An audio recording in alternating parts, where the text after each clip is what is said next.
Burgundy and Gold post-game live presented by sportsjourney.com. We are live, locked and loaded on this beautiful Sunday, September 21st, in the aftermath of a Commanders 41-24 victory over the Las Vegas Raiders. Commanders go to 2-1 on the season. They are undefeated at home in front of a crowd of 65,000 in Landover, Maryland. Welcome in, everybody. Burgundy and Gold post-game live presented by sportsjourney.com. I'm back in the saddle. Which is good. Last week, you boys took the mantle. You did a fantastic job. The voice fell apart. So I do appreciate it, but our cast of characters are back. DJ Bland, Bob Matthews from sportsjourney.com. Really excited to see you boys. Gents, a lot to get into. This game was an interesting one. It was an interesting one because it was a little nerve-wracking at the beginning. Washington really, I don't know. They didn't seem to want to run away with this. A little shaky offensively, couldn't really get it going, and they blew the door open in the second half. And this really was one of those defining shutting of the doors, as they say here, for Dan Quinn and the team. A really important win against the Raiders team that I think you really had to beat. So very excited to be chatting with you guys. Bob, let's go ahead and jump right in here. 41-24. Give me just your overall thoughts. Overall thoughts is that I'm really relieved that it turned out the way it did. Marcus Mariota subbed for Jaden Daniels. He was solid in there today, which was really great to see. You know, coming into this game, and again, a lot of this is scar tissue over the last 30 years, but it was one of those situations where you said there was just enough of, an uncertainty because of the fact that your superstar wasn't going to play, that you were like, are they going to let the Raiders hang around, an inferior team in the Raiders hang around and possibly steal this one? Because they had everything going for them, a better roster. The fact that the Raiders played a late Monday night game, had to come across country. They got a great opening kickoff from Deebo Samuel. And yet up until, the third quarter, you're right. It had to be there in the back of your mind. But I really think that, Deebo that was one hell of an opening statement, I think, from him to come out with that kickoff. And I really was glad to see that despite the fact that he didn't have an entire training camp to play, that Marcus Mariota looked as good as he did. I never once was I worried about, thought, oh God, he just did something. And, oh, thank God that, the Raiders didn't take advantage of it. Aside for that one dropped interception. But other than that, just completely solid in there today, which was good to see. Yeah, and I was saying to my beautiful wife, I said to her, the thing with Marcus Mariota when he comes in is that ceiling obviously goes down, but the floor is so high with Marcus Mariota. Right. He's a veteran. He's a guy who can use his feet. He did today. Obviously, that fumble, if he was able to keep that ball protected, he really brought out a side of the Cliff Kingsbury offense that you just love to see and you want to continue seeing going forward. Is they're not afraid to get him out of the pocket. They're not afraid to use his wheels. And he's a big physical quarterback. He really is. And he plays accordingly. He had a really good how about the offensive and the defensive line, too? I mean, they just took the Raiders to the woodshed today. Yeah, absolutely. They really did. Yeah, they really did. And I mean, that's for Marcus Mariota, 15-21, 207, a touchdown. Jeremy McNichols on the ground. They were able to run. They had over 200 yards rushing as a team. 4 carries, 78 yards for Jeremy McNichols. Had one of the crazy breakout runs. His 60-yard touchdown there that just was highlight reel worthy. Obviously, Marcus Mariota, 40 yards on the ground. Chris Rodriguez, Bill Merritt, Deebo Samuel all on the ground, contributing as well. I think as this game progressed, you were able to see Washington's offense get a little bit more comfortable and a little bit more aggressive. And that's what you wanted to see. But most importantly, I think the story for me in this had to have been the defense. That front seven, really, but that front four for Washington and Joe Witt, who was testy during the week with the media. If anybody watched his press conference, he got pretty testy with the media this week. And for good reason. It had been 2 weeks. His defense has gotten dog walked up and down the field. The defense was the weak link last year, and Joe Witt really did have to kind of step up and start seeing where the progression for his team was. And today you saw a lot of pressure from the inside. Von Miller was involved. Dorrance Armstrong was involved. I mean, all over that field.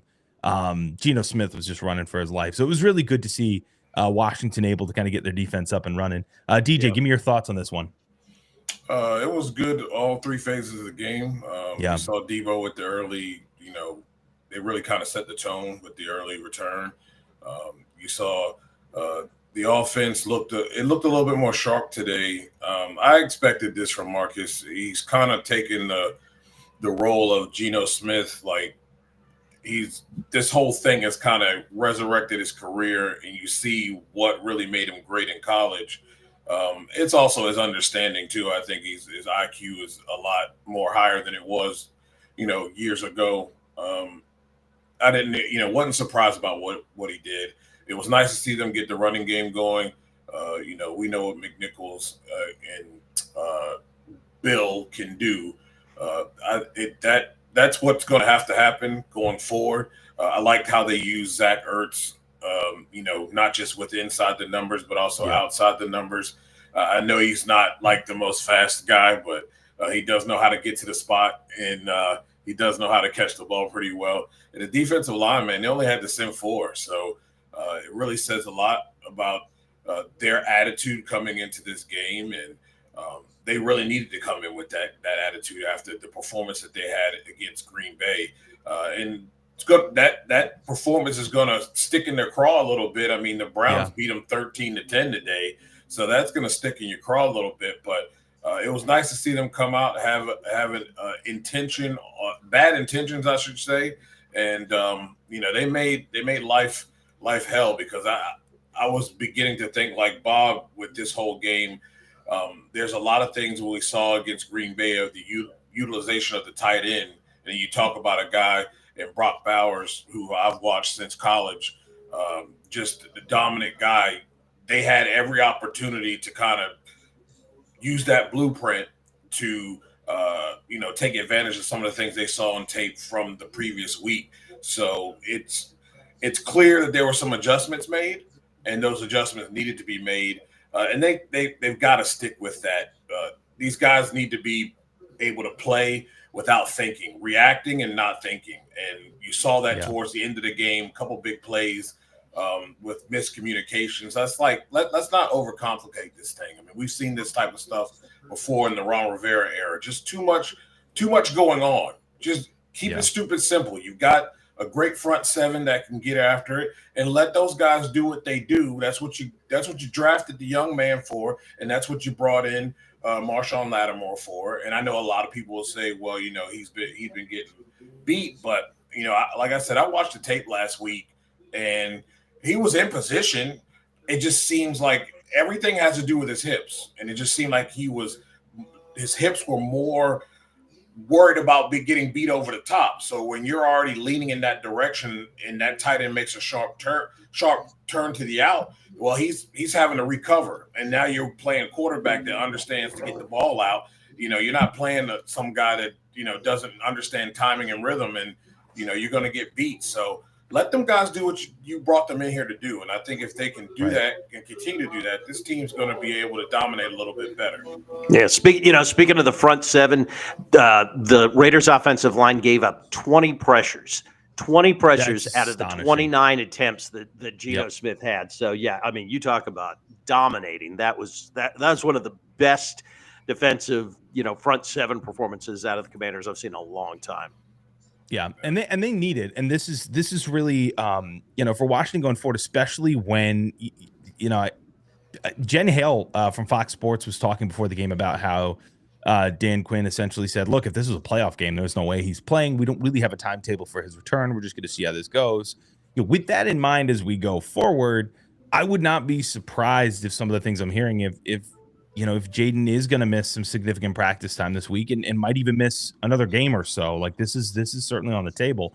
And so when your offense takes that star power kind of throttle backwards, your defense has got to step up. And your defense has got to be the one to help carry the load. And I think they did that well today. I think DJ said it perfectly with you win in 3 phases of this game.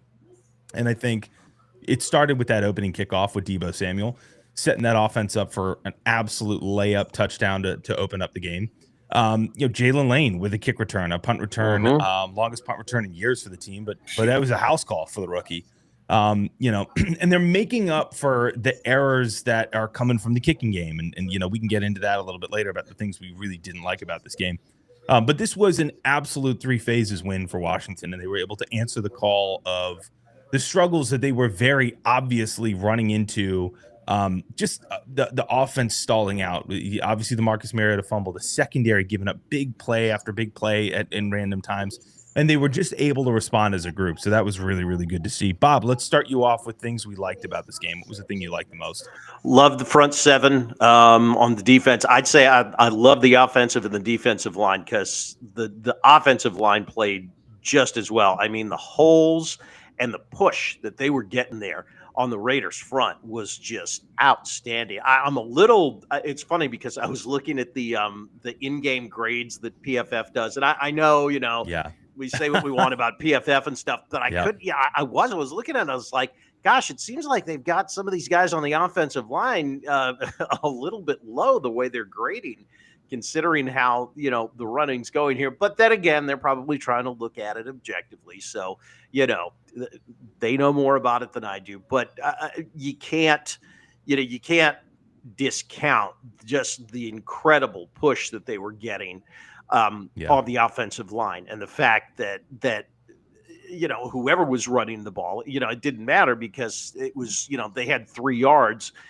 before they even had to make a cut. It's the closest this team has looked running the ball just in an entire game, really, since the glory years in the 80s. Yeah, love it. DJ, give me your thing you like the most in this game. The aggressiveness on defense, especially in the front seven. All 4 of those guys up front at all times had bad intentions. They were just completely obliterating their guys, getting through. I like how there was a little bit of a mix-up at times where they had some guys running stunts off the left side. I mean, just completely just stunning the running game. That's the type of stuff you want to see and need to see week in and week out with this football team. I believe they had 5 or 6 sacks on the day. So yeah, had 5 sacks on the day. Bobby Wagner had a pair. Yep. Dorrance Armstrong had 1. Von Miller had 1. Javonte Jean-Baptiste had 1. So that was a 5 total sack game. Yeah, that's what I liked about this team. You gotta have that type of game week in and week out. That's what they brought Von in here for, right? To kind of help out with those guys and have another piece. And it's nice to see those guys up front that have been here really starting to show out. And hopefully we can see that week after week. Yep. I don't doubt it, man. I don't doubt it. And the thing I think I like the most about this, obviously, I know, my answer was going to be that front seven. You guys spoke to that a lot.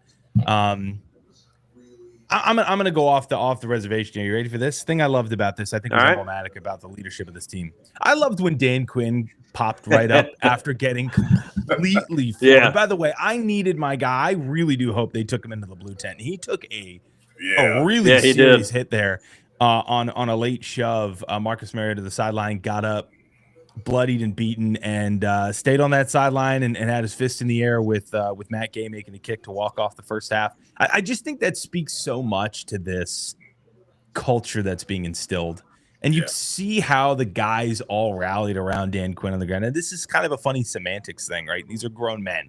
These are multimillionaires. We could sit here and pretend that we're all high school football players and all the acute emotional stuff matters. But it does genuinely speak to the culture that Dan Quinn is instilling in this team.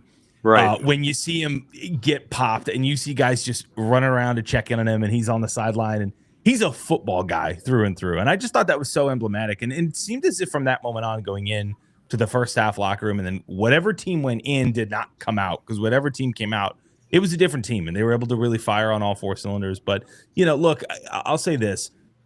This game it instilled some more confidence in me, no doubt. And I think it really highlighted a lot of the talent that Washington has going forward and why they should really be taken seriously in this NFC race.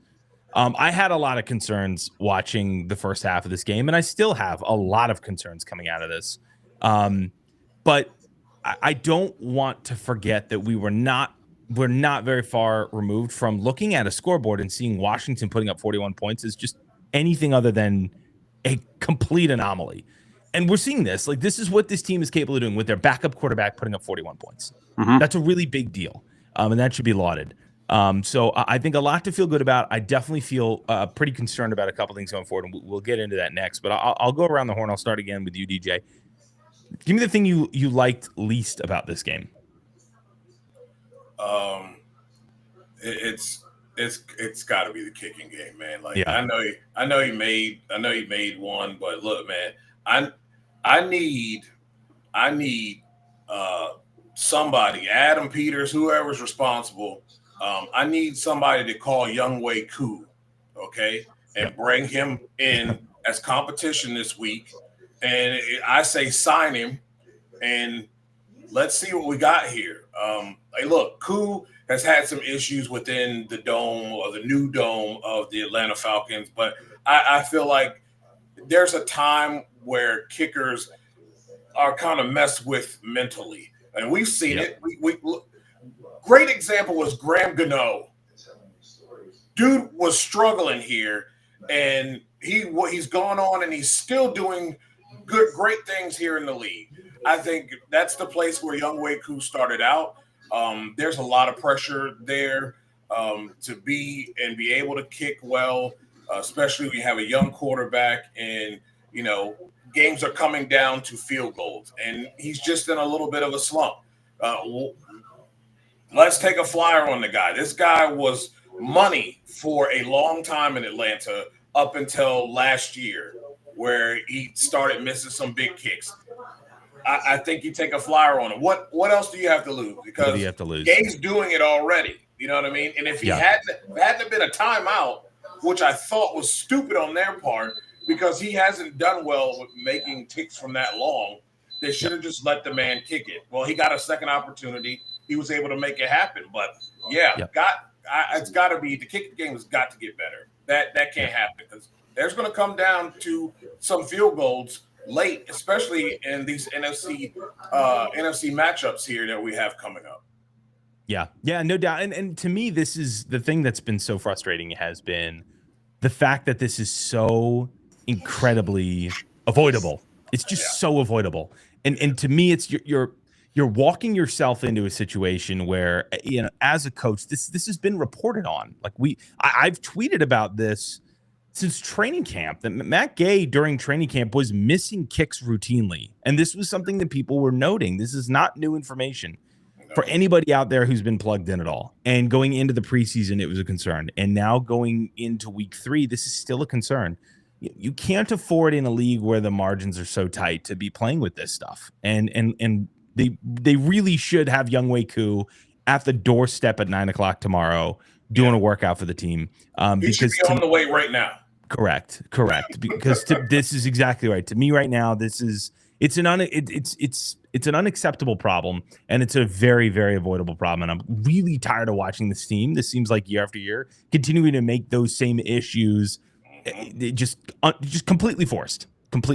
Bob, give me your thing you dislike the most. So, and you know, that's actually kind of hard because of, you know, overall it was a pretty good game, but I'm going to go with early game miscues. And it's a little unfair, but you know, Marcus Mariota, good gracious, if you're going to break off a 40-yard run, you know, let's go ahead and protect the football, you know, and don't let the guy punch it out because, you know, at that, you know, we were sitting there right before the half. I was sitting there saying, gosh, they've left at least 10 points on the field. I mean, this thing could have been over a lot earlier than it was if it wasn't for that. And like DJ said, the missed field goal. And you're right. It wasn't a factor today, but I think it is it could very well, you know, become the boogeyman later in the year. Yeah. I mean, think about in your division. I mean, you're playing the Eagles, a couple times towards the end of the year. You know, when you start getting into these margin games that are tight, you can't afford to be leaving points on the field, especially with a problem that's a known problem. You know, it's just it's completely avoidable, and that I think is what frustrated me the most about this whole thing. I would say, um, the kicking to me was my biggest frustration with this game. I think the early game miscues absolutely are as well. To me, the big blown plays in the secondary are very frustrating. I thought we left those in 2023, 2022, but this is now, last year, a lot of big plays in the secondary. And before you had a lot of the injuries, I know Trey Amos with his injury. There's injuries all over that secondary. We'll get to as kind of really, that's going to be a real big key going into this week and going forward, because injuries are starting to take a major toll on this team. But the secondary still, even towards the end of that game, not closing it out as strong as you needed to, with just blown coverage down the field in ways that just don't necessarily make a ton of sense. So I thought, to me, that is a concern. That's a big concern to me. And I think that secondary was a bit of a question mark coming into this. And now with injuries, it's going to be an even bigger question mark going into next week. Going forward, DJ, let's take a look at the schedule here, because next week I believe we head to Atlanta. We're headed down to the good old state of Georgia. Atlanta, look, I don't know. I didn't catch whatever happened at the end of their game today. Can you give me an update? Did you catch what the Panthers did? 30-0. Yeah, man. What an utter nightmare. Holy mother. Kirk Cousins, get your arm warm. Penix struggled. Couldn't seem to get out of his own way. They struggled offensively. They brought Kirk in the fourth quarter. Probably should have brought him in a little bit earlier, but I love Raheem Morris, but he makes these decisions too late. It would have been nothing against the young man, but he was struggling mightily.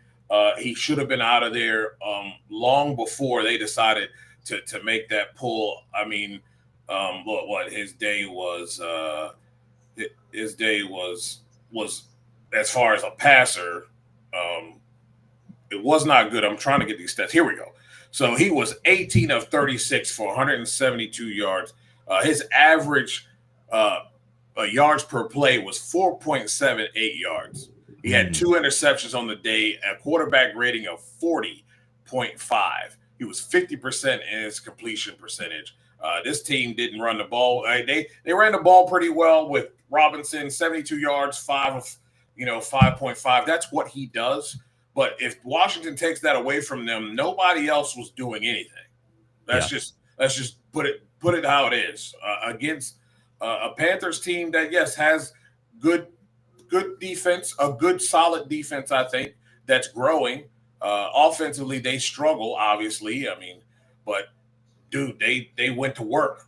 They went to work on them, and that's not a good look for Atlanta at all. And that's a good look for Washington, really. They will be at home, but look, their home field advantage is not a home field advantage. I'm just going to be honest with you. I've been there enough.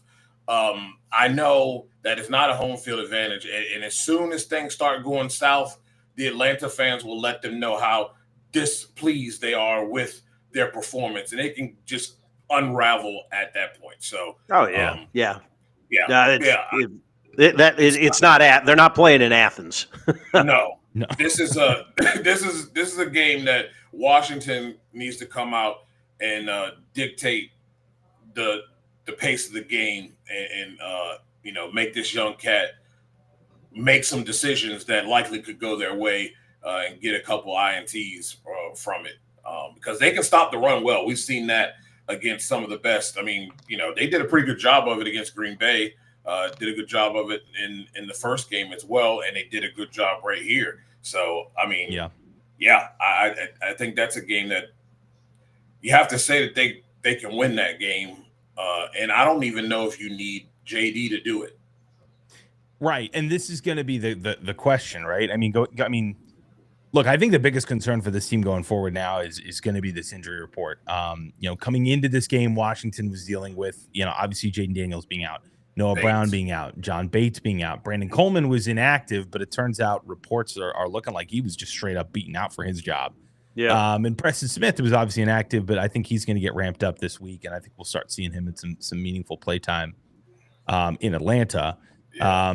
But coming out of today, Will Harris with an ankle injury, Percy Butler with a hip injury, Terry McLaurin with a quad injury, Marshawn Lattimore with a concussion, Trey Amos with the calf industry, and and as they say, Dan Quinn now with a nose injury. But I'll tell you, it is it's concerning. This is my biggest concern going forward. Washington have thankfully got through training camp and preseason without any bites of the injury bug. We're heading into week 4, missing a very, very large chunk of our secondary, an offensive line that is still, again, you have open competitions for spots on the offensive line, which should show you where kind of the direction of, I think, the lack of confidence, really, I think, across that entire offensive line that could rear its ugly head. So these are things to keep in mind going into Atlanta. Bob, you're our post-game write-up guy. I think you have a good perspective on kind of putting a bow on a week and then kind of looking forward to this week. Mm-hmm. If you were to talk about, as you're preparing for Atlanta going into Monday, Tuesday, Wednesday, what give me some order of operation priority for Washington to clean up, things you want to see them do differently this week. And it sounds kind of funny for us saying clean up and do differently when they got they hung 41 on the Raiders. That's great. Right. But there's still so many things, so many X factors that when you're playing a better team, I don't know. I felt I left this week feeling like I did after week 1 with the Giants, where you got the win, you got the divisional win, but you almost felt unsatiated. It was like just getting a giant bowl of popcorn. Like, hey, this is great. This isn't a steak. This isn't going to carry me through. So in a way, I feel a little bit that way. But just kind of go through that order of operations. What do you want to see for Washington going forward into Atlanta? I think I want to see him settle on who is going to play on the offensive line, Chris Paul had a pretty good game. So, if he's your best guy, let's put him out there. That's fine. What I want to see, I think mostly is let's just get these guys healthy, that did get hurt today, and hopefully it's, these are things that maybe if the game was a little bit closer, they would have stayed in the ball game. So, that's what I'm hoping. I don't know. We won't find that out probably until Wednesday or Thursday of next week. But I would say clean up some stuff on the back end on the defense, and then just get healthy. And, don't forget about the good things that you did this week and keep doing those things. Keep that three-headed monster going in the offensive backfield with the running backs. If Jaden's not ready to go, keep preparing Marcus Mariota and let him keep improving. And, you got one game in the win column that was kind of a taking care of business game, and the Falcons game should be another one like that. So just keep it rolling the way it has been today. Yep. Yeah, no doubt about it. That's and here's what I want to wrap up. There's one thing I want to kind of float the group, and then I'll wrap this up with our final question. I'm still a little perplexed as to Bill Merritt's role in that running back room. I don't know if you guys felt the same way I did watching this game, where I'm still almost a little bit. Chris Rodriguez was running back 1. Like, we were told going into this week, hey, Bill Merritt's going to be RB1. This is going to be the guy that's essentially first, second down. Chris Rodriguez might take 3. Him and McNichols might flip in and out of that third down back roll. You didn't see that. You saw Chris Rodriguez essentially getting first down carries. And you saw McNichols bust out a massive. And again, this is what you want from your running back room. You want to have depth. You want to have versatility. They have it. Were you guys as surprised as I was, kind of looking around and seeing Bill Merritt? I don't know what his official. He had 8 carries for 26 yards, just averaged 3.3, and he had a touchdown. His longest rush was a 9-yard rush. He ran well. It seemed like he ran well, but again, sub 10 carries. This is the first game without Austin Eckler for this team. Do you want to see more of Bill Merritt? Do you have the same kind of level of, and I'll start with you, DJ. Do you have the same kind of level of perplexity as to what they're doing in the running back room, or does it not really matter since he just ran for 200 yards? No, I don't. What I think this is they wrote the hot hand, and they gave him spells with Bill when they had to. I think if it had been the other way around, they would have wrote that hot hand. But right then, McNichols was hot, had really good vision, was hitting the holes very well, getting big yards, and they were like, "Hey man, we're just gonna keep feeding them, and then we'll spell him on third down and hey, we got another guy on third down that can still do the exact same thing. But right now, he has the hot hand. We're going to go with that. So that's what I think it really was all about. Just he had the hot hand, and they were just kept feeding him. So yep, love it, Bob. Yeah, I think DJ's absolutely right. I think it is what it is right now. Yeah. And maybe that's kind of the, outside of a few cases, it's a little bit of the reality of the NFL now, is that you don't, most teams, Philly and Baltimore notwithstanding, don't have that one bell cow that's going to get 20 or 25 carries a game. So, but it is interesting about Bill because, I looked at his stat line. I was like, wow, I thought he ran the ball a lot better than 8 for 22 or whatever it was.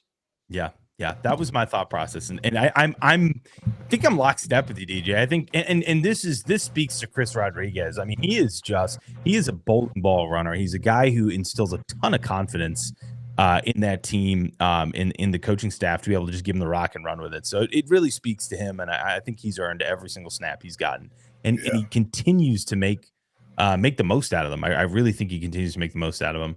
Had a 14-yard rush today as well. So I think he's been great. Final question around the horn. DJ, I'll start with you. Bob, will end it off with you. Confidence meter going into week 4. We have 3 weeks under our belt. We have a Giants game that left us feeling like we wanted more. We had one of the worst games in the Dan Quinn era in Green Bay. And you come back after a 10-day break. You rack up a bunch of injuries, but you put 41 on a team that you should put 41 on. Where's the confidence meter in this team, DJ? What do you got? I'm pretty confident in them. I wouldn't say overly confident. I'll pull a Jim Zorn and say that I'm keeping it medium. Bite your tongue. Yeah. Keeping it medium for the maroon and black.